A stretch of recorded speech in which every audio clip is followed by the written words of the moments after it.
We've talked a lot about team, and I'm definitely happy to be a part of that team. Yeah, so am I.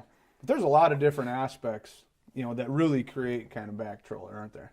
Oh yeah, I mean, let's face it. We don't do our own. We don't laminate the hull.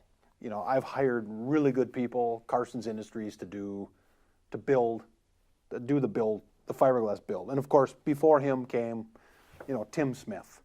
Now, Carson's Industries built a lot of boats prior to back troller boats.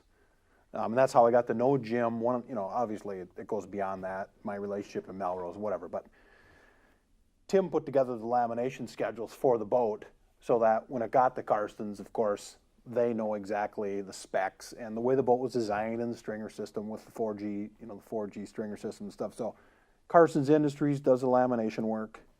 I go up twice a build to do preliminary electrical, plumbing, fuel type systems. We mate the hull and the deck together.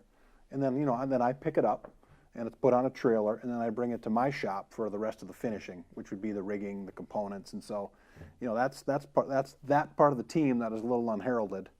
Right. It needs to be mentioned, of course. This is important. Right. Yeah. And like you said, you went to them because they do great work. And it's apparent in the finish of the boat. It's a very, very well put together rig, both at the fiberglass factory and then home. Yeah, and I got to give a shout out to the guys that work up there. I mean, they work hard, they care. They know that I have high expectations. That at the end of the day, the boat goes to a customer, and that's who they need to be thinking about. The customer really isn't me. The customer is the hardworking guy or gal that's writing a check. It goes beyond me, and so when we get together, I stress that.